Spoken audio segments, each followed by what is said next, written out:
The other day I made a video discussing the 10 coolest things we learned from the timeline that we did not know beforehand, and there was still a lot more from the timeline that I didn't even mention in the video that it taught us. There's a lot we learned from it, but many of you don't have access to an easily readable timeline, and that's the problem with the Call of Duty Zombies website that has the timeline. It's a pain in the ass to navigate. Thankfully, I have a physical copy, so it's easy to turn it and look at it in any which way, shape, or form I want.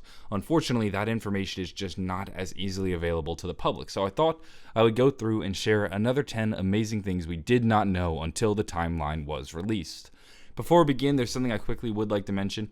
If you want to get your hands on the Johnny J25 Zombie Killer t-shirt design, this is only going to be available for one more day. After that, the sale will be gone forever. I'm probably going to retire the design. I don't plan on bringing it back again, so if you wanted to get it, it's now or never. And I've also opened up a coupon code. You can use the coupon code JohnnyJ25 to get the shirt, and I think it gives you 10% off at checkout. So if you'd like that, a link is in the description. Without further ado, let's begin. We're going to begin with the date June 28th, 1942. Group 935 continues development of a weapons upgrade machine.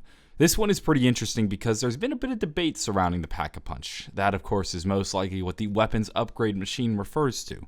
We originally thought it was a Group 935 invention, which is what the timeline would suggest because, well, we first saw it on the map Deriz, and this was a Group 935 base, so it would make sense that Group 935 was the one who created the Pack-a-Punch. However, this was something we were never able to confirm. For the longest part of the storyline, we never got any information about the Pack-a-Punch. But then the Giant comes around, and Richtofen says that the Pack-a-Punch was created by a blacksmith in the Old West.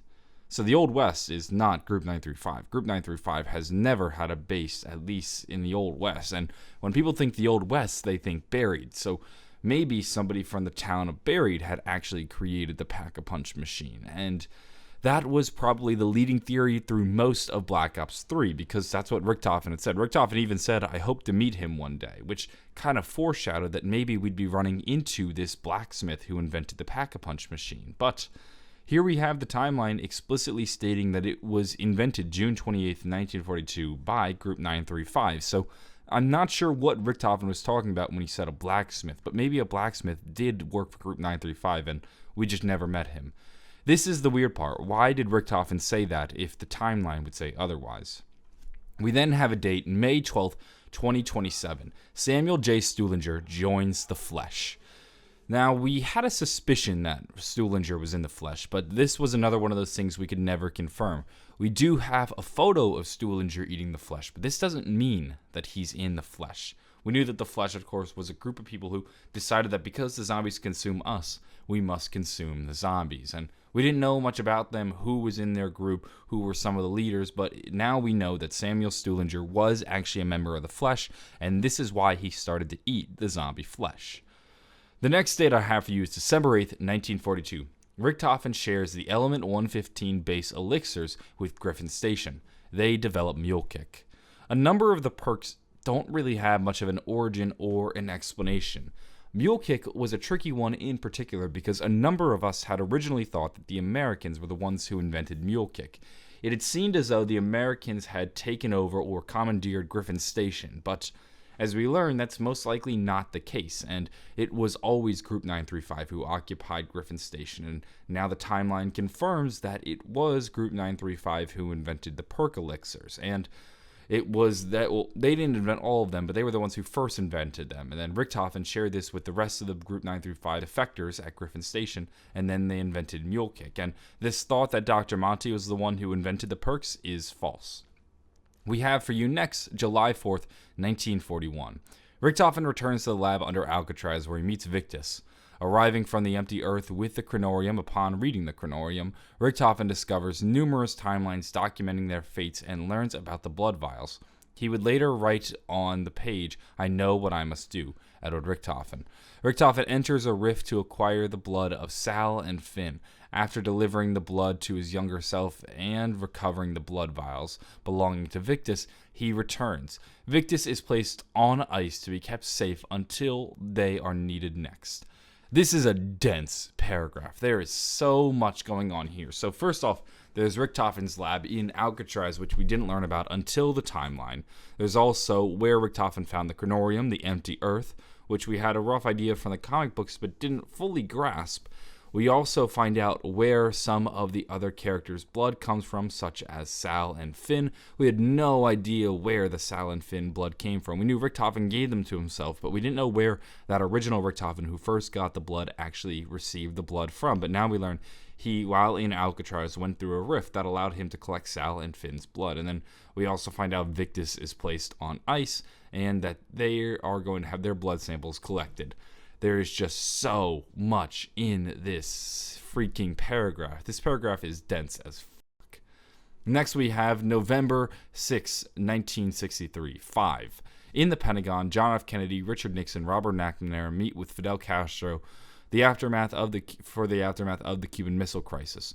Due to the events at the Cosmodrome, a zombie outbreak occurs. Samantha sends Yuri to the Pentagon to thwart the survival. After Gersh is freed and Ultimus departs from the Cosmodrome, the outbreak ends at 5. All 4 survive. So here we learn that Yuri is the Pentagon thief. We also learn that the reason 5 happened is because of what was going on at the Cosmodrome. So our characters going to 5 and everything leading up to that actually is what sparked the outbreak at the Pentagon. And we also learned the fate of our characters on the map 5. We never knew whether or not they survived. Many of us had assumed that they survived just because we'd imagine history would go on and JFK doesn't die in 5, he dies in Houston. But then we had a radio in Revelations that suggested that all of the characters actually ended up dying, and McNamara was the remaining survivor, and he finds himself trapped in a closet surrounded by zombies where we assume he eventually dies off, but he was the last remaining survivor. This tells us, though, that that was actually a fracture and they do survive the outbreak. We then have April 25th, 1956. While traveling to Shangri-La, Brock and Gary's plane crashes into the mountains as a result of a freak atmospheric event.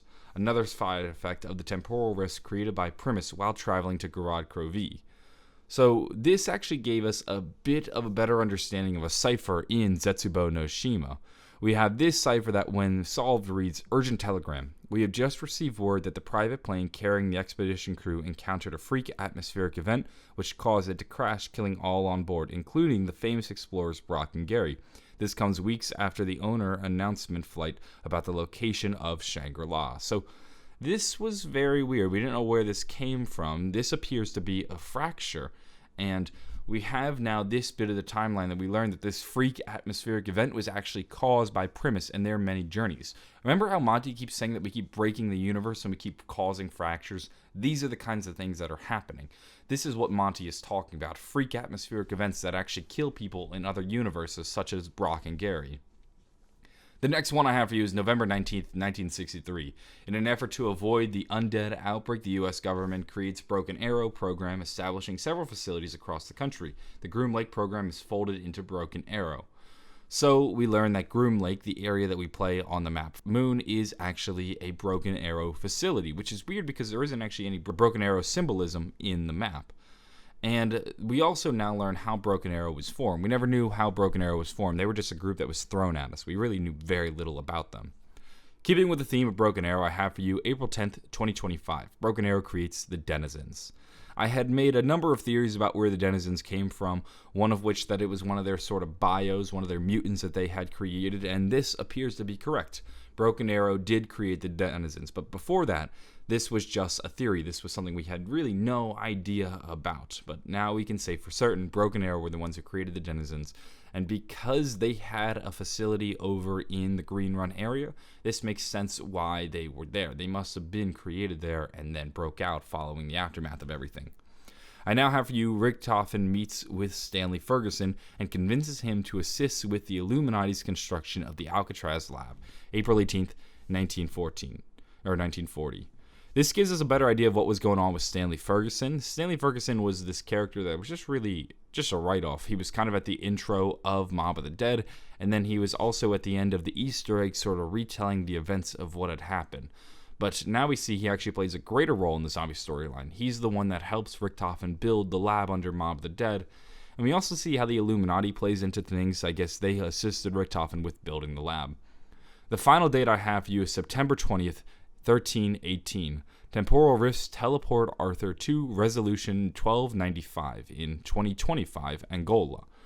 And Arthur is the big man, the guy you see in Buried trapped behind bars, and this explains where he's coming from and also gives some clarity to a picture we saw in Der Eisendrache. In this picture, we were confused. We have a man in overalls crying before the Wolf King. Well, who is this man? Many people, myself included, suspected that this was Leroy, or Arthur as he's now named, and this actually confirms it. He was there in the Great War, and then when the Wolf King died, and shortly after everything, a temporal rift caused him to be sent to 2025 in Angola, where our characters are playing the map Buried. Those are 10 things we did not know before or fully understand until the timeline was released. If you found this video interesting, be sure to give me a like, possibly subscribe for more. There's still so much more information on this timeline I can't wait to cover and share with you guys. There's really a wealth of knowledge, so maybe we'll do another one of these in the future. I hope you all have a wonderful day, and if you want to get your hands on the t-shirt, remember, we're running out of time. There's a little over a day, but soon there will only be 24 hours left to get this t-shirt, and you can use the coupon code JohnnyJ25 to get 10% off. I hope you all have a wonderful day, and bye.